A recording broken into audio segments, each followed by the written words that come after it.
Alright folks, we're officially back into the swing of things. A brand new week, the last day of June, and finally the Celtic squad has returned to training. After what felt like an endless close season, we've now got boots on grass players back at Lennoxtown, and the first preseason fixture is right around the corner. Friday night's friendly is already marked on the calendar, and honestly it feels good just to be talking about matches again. The buzz is building, the sun's been shining over the training ground, and you can already sense that anticipation kicking in as the team starts preparing for a new campaign. Now beyond the return to training, we've also got what seems to be our next major signing on the cards, and this one's making waves straight out of Japan. We're going to spend a good bit of time diving into that today, because it does look like it's happening and not just some rumor cooked up for clicks. But before we get into that, if you happen to miss it over the weekend, there was a bit of content that dropped yesterday featuring a wee chat about Kieran Tierney and his evolution over the last 6 years since leaving Celtic for Arsenal. Worth a watch if you're into a bit of nostalgia mixed with a bit of analysis on what KT could still bring to the table. Now onto the big story. Training is underway, and while not every player is back just yet, the squad is starting to take shape. John Kennedy gave a wee update recently, more of a general picture of how the first week of preseason is shaping up. He mentioned that the players who reported back on Friday will be the core of the squad for our first friendly against Queen's Park. The international lads, those who were off on duty, are expected back in training around the same time but won't feature in that match. The idea is likely to ease them back in either against Cork City or once we get to Portugal. Some names are still missing and there's a bit of uncertainty. Cameron Carter-Vickers wasn't spotted yet, while Austin Trusty was. Rio had it days and Maeda James Forrest. None of them were back as of Friday. Now, whether that's due to recent international involvement or just staggered returns, it's not entirely clear, but at this stage, there's no real alarm. These things usually sort themselves out in the opening fortnight of preseason. But let's get into the real headline here. Hayao Aramura. Yet that's the name popping up again, and this time it's not just speculative chatter. The story broke in Japan, and the source is pretty solid. Spanichi, one of the country's big sports dailies, according to their reporting, a deal between Celtic and Albirex Niigata has been agreed. Not just interest, not just talks and agreement. They're saying the move is done pending the medical and official announcement, which they expect to come this week. The report even goes as far as stating that Aramura's last game for Niigata was this past weekend against Machida Zelvia. That match didn't exactly end on a high note for him or his club. Niigata were hammered 4-0 at home, and it was one of those performances where everything that could go wrong did. Defensive errors, goalkeeper mistakes, general chaos, definitely not the send-off he would have wanted.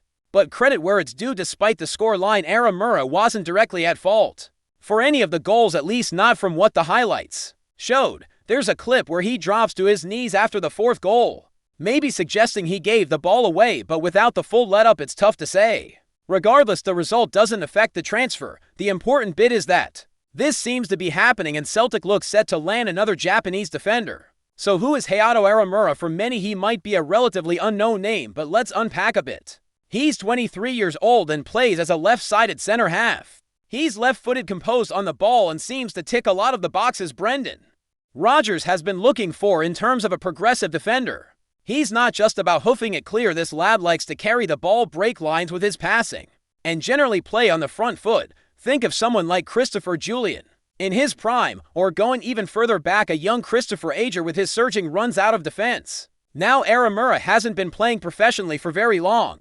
Technically, he's only had about 6 months on a full contract, but that doesn't mean he's brand new to senior football. Last season, he was registered as a designated special player while still finishing university, a system the J League uses to bring in top talent while they're still in school. Rio had it went through the same pathway, so it's not uncharted territory for us. In terms of his playstyle, he's very comfortable stepping out from the back, picking a pass, or carrying the ball into midfield. One pass in particular stands out, a long diagonal 6-yard switch that led to a goal. That kind of vision and execution is something our backline has lacked at times, especially when teams sit deep against us and we need a bit of invention from deeper areas. But it's not all perfect. There are clips of him giving the ball away cheaply, trying to force the play and inviting pressure. That's something he'll need to tighten up, especially in the Scottish Premiership, where mistakes get punished quickly. He's not exactly dominant in the air either, and that's probably the biggest red flag for me. even in Japan, which tends to be more technical and less physical than Scottish football. He's been losing aerial duels. That's a worry, you think, about going up to places like Livingston or St. Johnstone where long balls and set pieces are part of the DNA. He could struggle early on. We've seen it before with players like Yuki Kobayashi, who came in with high hopes and technical ability but found it tough to handle the rough and tumble of the Scottish game. That's not to say Aramura will follow the same path, but it's a fair comparison. Kobayashi looked great with the ball at his feet, but got bullied too often. That's the risk with Aramura as well. Can he cope with the physical side? Will he adjust quickly enough? And most importantly, will Brendan Rodgers back him if there's a rocky start? Because we've seen how quickly center-backs can fall down the pecking order at Celtic if they don't impress from the off. Now, if Aramura is being brought in as a starter to play alongside Cameron Carter-Vickers, then he's going to be thrown into the deep end straight away. And if that happens, there will be pressure. Mistakes early on could see him drop, and then you're looking at another situation like Gustav Lagerbielke or Kobayashi, talented players who never quite found their footing. It's a delicate balance, and Rodgers will need to show some patience if this is a long-term project. But listen, there's potential here. He's young, he's clearly got quality on the ball, and if the coaching staff can toughen him up a bit and adapt his game to the Scottish environment, then he could become a real asset, especially in Europe where his style might suit us even more. And to be fair, this signing would be yet another indication that Celtic are moving quickly this summer. We've already seen Benjamin Negron come in, Ross Doohan returning, Kieran Tierney potentially rejoining. It's shaping up to be a very active window. Compared to last summer, where things dragged and dragged until midgely, this is already a step in the right direction. There's a real intent to strengthen the squad, not just with depth, but with players who can make an impact right away. Now, when you think back to what Brendan Rodgers said just last month, early May to be exact, he made it pretty clear what the plan was for this transfer window. He mentioned that assuming nobody left the squad, he'd be looking to add around 3 players of genuine quality. Now, obviously, that scenario never plays out exactly like that. Players come and go, but it gives us a ballpark idea of his mindset. If Kieran Tierney was already being lined up back, then maybe he wasn't even counted in that 3, which would mean we've still got room for more. You've got Benjamin Negron, who looks ready to challenge for a first-team spot. You've got Aramura, who could grow into a starting role.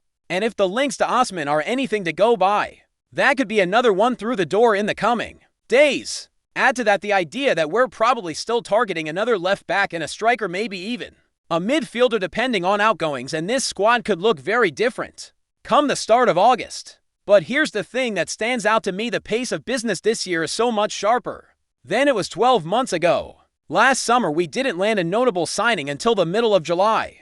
Now we're not even into July and we're already seeing real movement. That alone is reason to be optimistic. It gives Brendan Rodgers time to integrate players, test things out in preseason, and avoid that chaotic scramble we've seen in the past where new signings arrive after the qualifiers or right before a derby. And look, I get it, some supporters are cautious. You hear the same doubts. Are these guys really first-team level, or are we just stockpiling squad players again?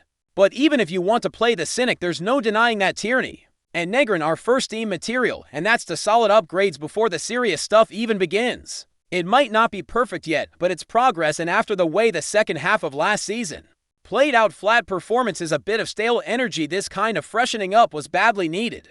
And we're not just relying on new signings either. You've got guys like Odin Diogo Home coming into their second season, Yang Hyunjin hopefully more settled, and Adamaida looking to build on what he showed during his loan. Add in the new faces and suddenly there's a bit of competition for places. Again, that's how you raise standards. So yeah, it's still early days and we'll need to see how these signings actually perform once the ball starts rolling. But if nothing else, you can feel a bit more energy this summer. There's a bit more urgency, a bit more intent, and that's exactly what this team needs heading into a season where expectations are sky high. Before we proceed, subscribe to our channel and enable notifications to receive all exclusive news about Celtic FC. Don't miss any details about your favorite team. It's extremely important for Celtic FC fans. Whispers swirling round Paradise suggest that Celtic might just have pulled off one of the most intriguing signings of the summer, the arrival of Norwegian starlet ØRJASÆTER, a name that's already being murmured with reverence among hoops diehards, though the deal has been kept under wraps. Sources close to the club hint that the young forward has indeed put pen to paper With Brendan Rodgers said to be quietly ecstatic about the acquisition, the 19-year-old Phenom, dubbed the Fenomeno Ryaster by Scandinavian media, has been making waves with his blend of technical flair and clinical finishing. While not yet a household name, those in the know believe the lad could soon be the talk of the town, especially if he lives up to the hype that has followed him through the youth ranks in Norway. Insiders claim Rodgers views Ryaster not merely as a prospect but as a potential trump card, the kind of player who could shake things up when least expected. One Parkhead source hinted he's not coming to sit on the bench and learn. Brendan's got plans for him. Could be we see him unleashed when folk least expect it. Although official confirmation remains elusive, it said the coaching staff have been mightily impressed with the youngster's first training sessions, noting his movement, intelligence on the ball, and hunger to prove himself. With the likes of Kyogo and Iwata already lighting up the front line, it remains to be seen where Ryaster might slot in. But Rodgers has never been shy about springing surprises. Could the Norwegian wonder boy be the secret ingredient in Celtic's title defense, or perhaps even their European ambitions? Time will tell, but one thing's certain, the buzz is real, and if the rumblings are true, Paradise may be about to witness the birth of its next cult hero. Hello, fans. Don't forget to like and subscribe to the channel, as IT means a lot to Celtic FC. Also, share your opinion about the news in the comments below. See you in the next video.